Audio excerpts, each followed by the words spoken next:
wonderful, absolutely wonderful thing to hear. So I want to welcome you all. Thank you for being here. Today my sermon is called The Foolishness of Crowds. And a lot of times we look back in time and see where mobs have formed and things like that, large crowds, and we think, oh, good thing we're not like that anymore. And the reality is we're still very much like that. This picture right here went viral about 10 years ago, and it shows a mother on her phone with a baby there on the floor at an airport. And this young mother got all kinds of hate online. I mean, they were like all kinds of, well, baby, she doesn't care enough about the baby, too much time online. But what most people didn't realize was the background of the photo. First of all, the mother never volunteered to get her picture taken. It was shared without her input and with an insult. But the backstory is, this was when Delta was having problems with their reservation system. She had been at the airport and trying to make it through airports for 20 hours straight with the newborn, who cried the last 4 hours before the baby finally fell asleep, shortly before this picture was taken. And she needed to let her family know where she was.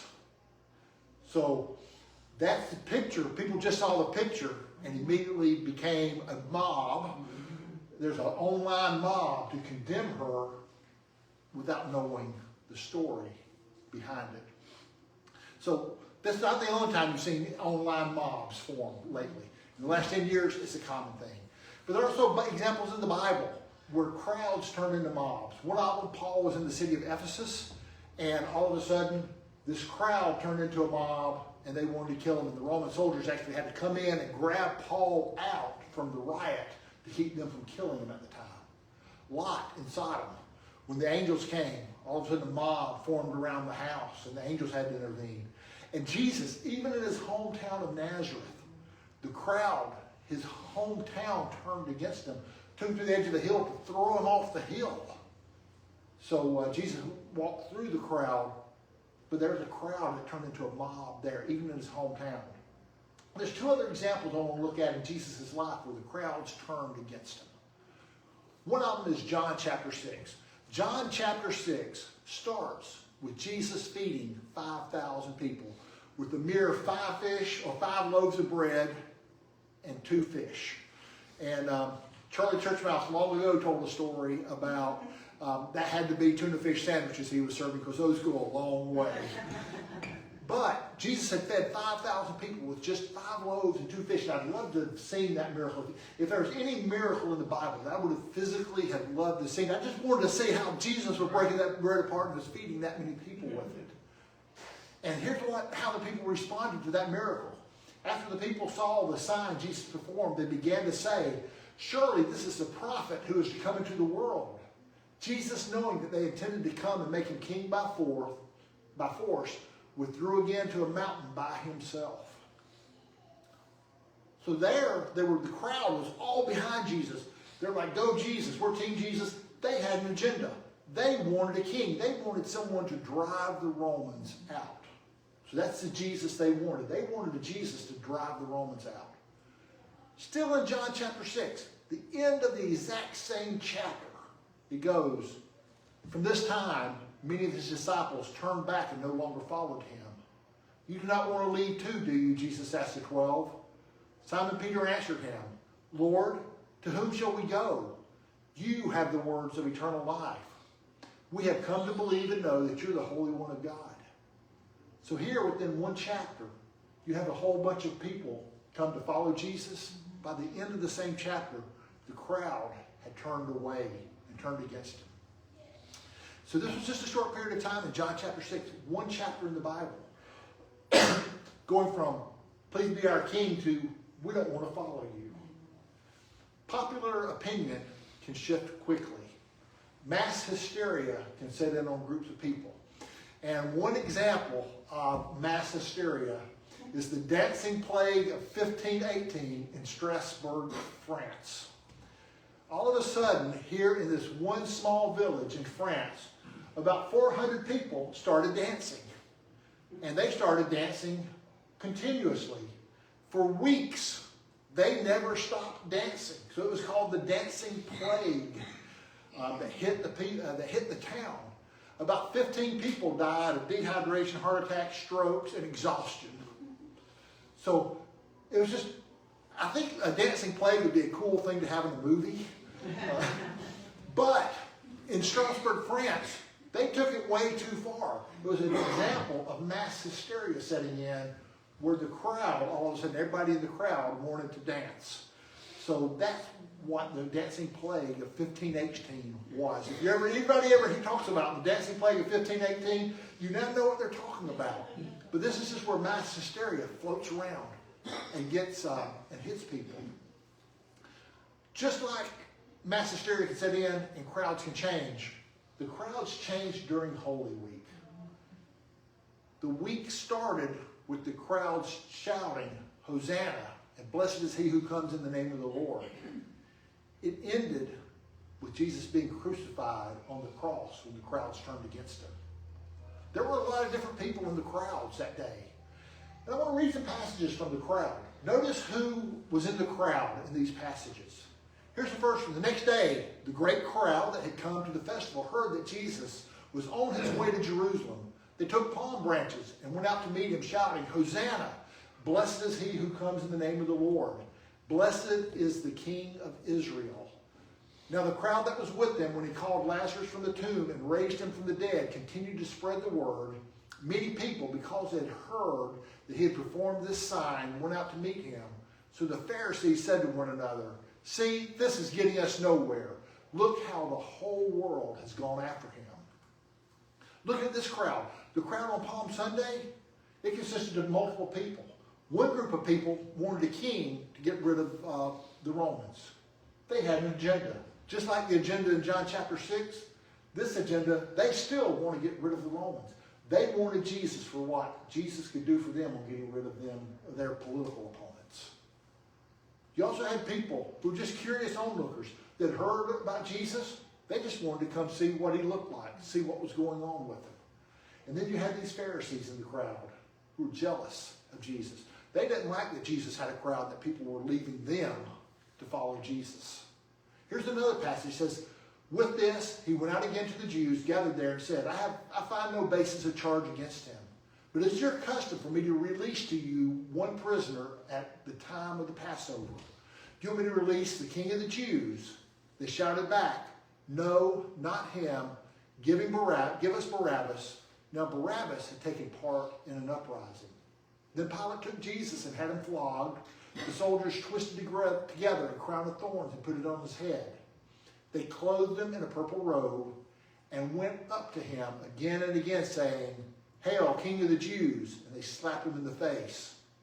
Once more Pilate came out and said to the Jews gathered there, Look, I'm bringing him out to let you know that I find no basis for a charge against him.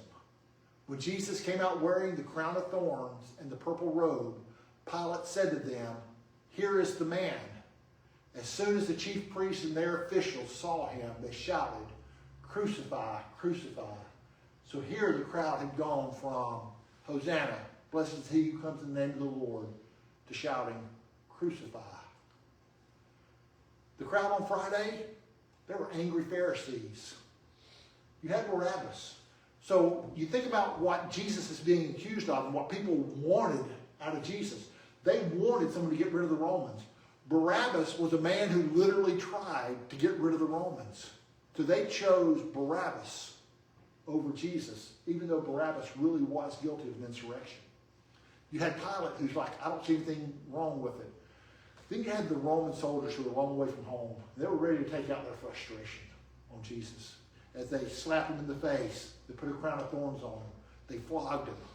So these were men who were probably tired of the Jewish people at this point. They didn't like being away from home. And when it says they flogged him, that's taking what's called a cat of nine tongues. So it had like 9 straps of leather with little bits of pottery to beat him in the back with 39 stripes. So Jesus took a beating here from these Roman soldiers who were sharing their frustration, who were also in the crowd. And they compelled a passerby coming from the country, Simon the Cyrene, the father of Alexander and Rufus, to carry his cross.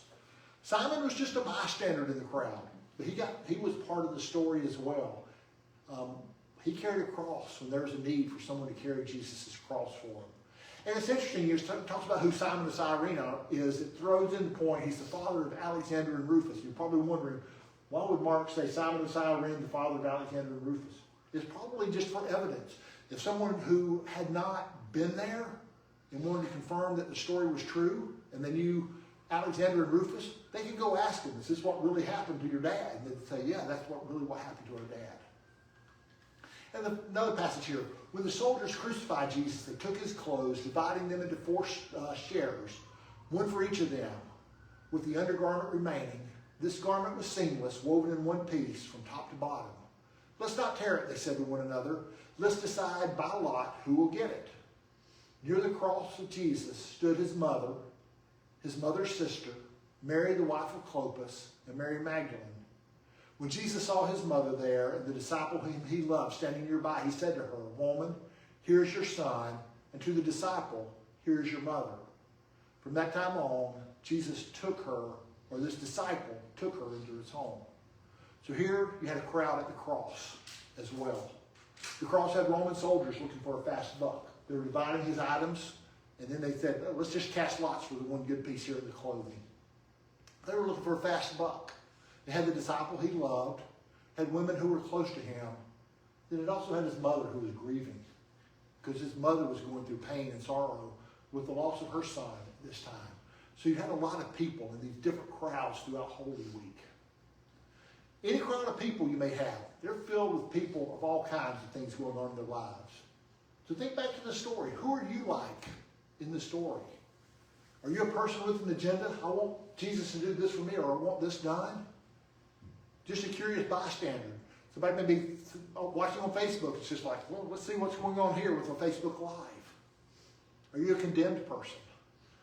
That people have been saying, hey, you're not worthy. You're not good enough, like Barabbas. Are you there because you're jealous of someone? Are you someone that's willing to step out of the crowd like Simon, who's willing to help? Just trying to make a fast buck from your connections. Are you like John, being that faithful friend for the person who's been condemned? Are you a grieving person, grieving a loss, that like Jesus' mother? Or are you the one that's hated by the crowd? Crowds still turn on people today. Are you the one who's that target of all that hate and that anger that the crowd has? One of the things about crowds, regardless of how we start out in the crowd, the real question is, what do you do with Jesus out of this?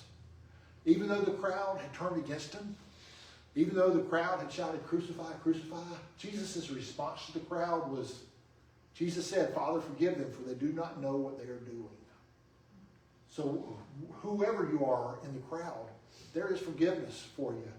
Even if you've done wrong as part of the crowd, you've been part of the mob to condemn someone unjustly, Jesus will forgive you. And we need to accept that forgiveness that Jesus has for us. Like Barabbas got set free, and Jesus went to the cross, even though Barabbas was the guilty one. That's the same thing for us. We should have been the ones going to the cross, like Barabbas. But like Barabbas, Jesus took our place there. And there's a hero during World War II. He was a young lieutenant, and he was in Europe fighting the Nazis, and one night his platoon got ambushed. And there's bullets flying everywhere, and his platoon escaped to a farmhouse nearby to set up themselves for protection. But one of his soldiers had been hit, and he could hear his cries of pain out in the darkness. So the second lieutenant went out, crawled out, got the soldier, put him on his shoulder, carried him back into the farmhouse, and as he was going into the farmhouse, the second lieutenant was hit by a bullet in the head and killed instantly. So after the war, this second lieutenant's parents wanted to have this soldier that their son had saved over for dinner to meet the person he'd laid his life down for. And the night came, they prepared dinner, the soldier shows up, and he was drunk. And he said all kinds of coarse things, crude things at the dinner, and eventually he threw up his dinner from being drunk. And then he left after a very uncomfortable evening for the parents. And after that, The mother slumped down in the chair and said, to think that our precious son died for someone like that. And it's easy to say, to think that that mother had to go through that for what that soldier did. But can I tell you something? We're like that soldier. God could have said, to think that my precious son had to die for someone like Charlie, or for each of us. That's the sacrifice Jesus made in the crowd, that he died in our place when we're not worthy. And that's the good news of the gospel. We're not worthy of his forgiveness. We're not worthy of God to send his precious son to die for us. But that's what he did, just like that soldier had died for another who was not worthy. For conclusion, crowds are fickle. They can turn on people quickly. But often we are part of that crowd. But we need to know who we are in that crowd, not just to follow blindly. Just because everybody else starts dancing, you do not have to start dancing as well. But the good news is, despite our shortcomings, Jesus died for our place, in our place on the cross. And we need to accept that forgiveness that he's given us and follow him. Because we're not worthy, but he died for us anyway. The Bible says, while we were yet sinners, Christ died for us. So that's the message this morning. For those online, I want to give you this blessing. The Lord bless you and keep you. The Lord make his face to shine upon you and be gracious unto you. The Lord lift up his countenance upon you and give you peace. And may he help you find your place in the crowd that serves him. In Jesus' name.